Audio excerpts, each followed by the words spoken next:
Last video, we talked about your neighbors listing their home with someone else. Today, we're going to talk about looking forward, getting on offense, and creating a neighborhood hub that can be your number one source for leads as we move forward this year, next year, and beyond. You can't miss this one because it's going to be absolutely game-changing.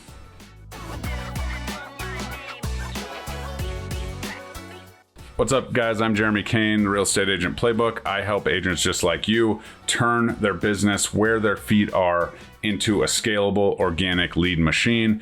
If you are in need of that, or that sounds good and you're sick of chasing that next lead or paying for that next resource, let's talk. I would love to help you turn your business into an organically automatic machine of leads that will keep you busy as long as you need. Okay, so this hub, let's talk about this. It's a concept that I've recently created. Obviously, it's a lifelong, career-long endeavor about being where your feet are, being in your community, and helping other people get in connection. And this is where it all comes together.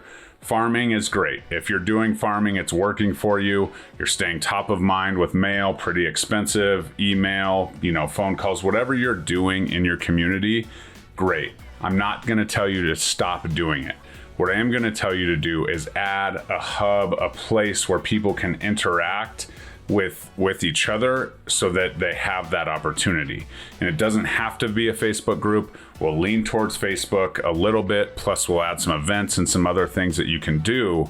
But if you're interested in that, at the end, I'm going to give you a GPT that will give you step-by-step on how to build this out for your specific neighborhood. It'll give you the restaurants that you need to highlight. It'll give you all the community things that you need to highlight. If you want that, type community GPT and I'll definitely get that to you in the comments. All right, so let's talk about this. The hub mindset. You're not just farming, you're hosting, right? You need to be the host for your entire neighborhood. You need to make sure that when people come, that you're welcoming them in with, cookies or whatever. I have 3 amazing outgoing daughters who will go knock on your door, drop off some cookies, say hello, and probably never leave. But ultimately, that's just a joke. But ultimately, this is something that's important to treat it more like a host. You want to host them into the neighborhood. You want to be the go-to person. You understand the community. You know the active days on market and all the stats that you need to know. But you also know the best place to do X, Y, Z. You also know, where the best parks are, whatever it is, where the best trails are, because you're there. You're the neighborhood expert and you've positioned yourself that way. As somebody who has lived in a neighborhood for a long time, maybe that comes easy to you. If you yourself have just moved in the neighborhood, you need to be intentional about being that resource, because if the more and more you can get people, right? When we had a hailstorm, my roofer was out here, you got 6 roofs out of the deal, right? I knew my neighbors were taken care of. I knew they weren't going to get taken off on, but I also knew that I was helping a friend of mine and someone who I trusted, as a contractor as well. So you want to be that resource for all of those things, because the more referrals that I give to the roofer, the more referrals the roofer gives to me, right? And so that's how it goes. And the more positive experiences that they have with your referral resources, the more referrals that those people are going to send to you, and the more questions they're going to ask, and the more referrals they're going to bring to you so that you can refer them to more people. And that's how the business really starts to scale and grow.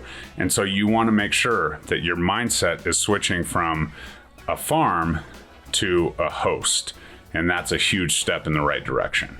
Next, we're going to build a hub, right? As simple as a Facebook, Facebook group where people can come together. Building the Facebook group is easy. Getting the engagement and the community involved and everybody on there is the more difficult part. But you should be able to do this through your events, through everything. If you have one place that you're driving everybody to, that's where they can get information. That's where they can communicate. That's where they can find their dog or cat that they lost. This is something that's absolutely key for you to grow that up, right? And it takes content. And here's the deal. I want to tell you that if you're creating content for this, Facebook group or an event or something like that, the content that you create can be generic to the neighborhood and can be used as certainly a way to highlight the areas of the homes that hopefully you'll be listing in your own neighborhood. So this is kind of a two-way street. You can get some brand recognition, some content out there for neighborhoods, parks, restaurants, business owners, whatever you're looking to do.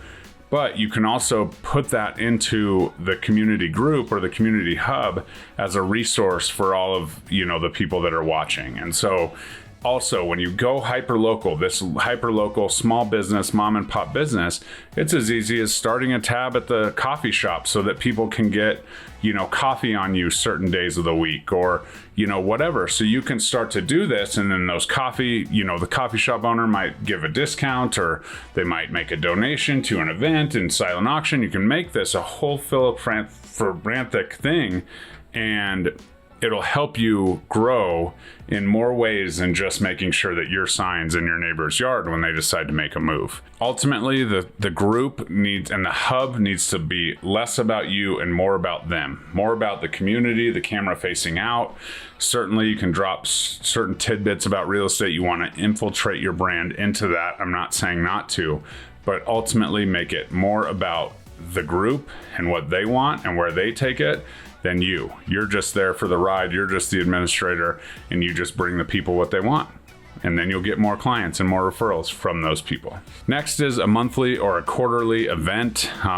If it's a monthly event, it can just be a quick thing. It can be an ice cream social at the park. It could be a block night. It could be a tailgate party, a movie night, ice cream truck, food truck, whatever it is. If you do these things once a month or once a quarter, if you can get into it. I wouldn't dedicate to once a month out of the gate unless you're really optimistic, but you can really do some cool things, and then you can utilize these events to drive people to the Facebook group to make sure that all the things are taken care of, right? Dumpster day sponsorship, like I did with my garage sale, moving supply drop-offs, all the things, right? Seasonal giveaways, gift cards, that home maintenance checklist for the seasons.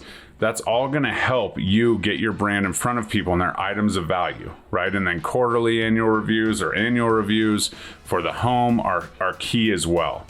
And so ultimately we need to step back and we need to understand we're doing all of this not to get transactions, but to build know, like, and trust. And the more that people know, like, and trust you, the more you're going to get it. How can this happen, right? Branded signage at the schools, sponsoring the sports teams, the youth teams, the high school teams, whatever it is, right? Get that stuff out there and get your brand out in front of people. Physical presence at small events. Not only do you have to have these events, but you probably need to be there. But you also need to attend other events that other people are throwing within the neighborhood or the HOA or whatever, so that you start to get some visibility going. And they're like, oh, you're everywhere. Well, I'm everywhere because it's important to me that I know everything that I can, so you don't have to be everywhere, so that you can call me when you have any questions, right? They got to like you. So show up, be authentic, be the local cheerleader, do everything that you can do to, move that community forward in the best way with the best energy as you possibly can. And then trust, right? Share real stories, understand, the trials and tribulations of real estate, and help them understand, help them see that you're interested in helping those local businesses grow because you're doing interviews with them on social media and you're doing all of these things. Do, weekly, quarterly, monthly, discount codes or whatever you can do with those local businesses in collaboration to drive as many people from your information to that business, the better it's going to be for you, because the businesses will then start to absolutely represent you. So if you're interested in the GPT that I built, please comment community GPT below, and I will make sure that I get that to you. And ultimately, this is just a tool to organize your work, right? AI is an amazing thing, but AI is only going to organize your work. You have to take action. For those that upload the GPT and they're just doing the thing and they have all that there, they have a perfect outline. That outline is worth $0. In fact, it's a negative unless you put it into action, because you just wasted your time if you're not going to take immediate action. If you need help with that, you want to be surrounded by people who will prop you up, who are doing this same thing, please reach out. I know a great group of agents that would love to welcome you in with open arms. Give me a call anytime, 303-210-0378, or like, comment, subscribe, and we'll see you next time. Bye-bye.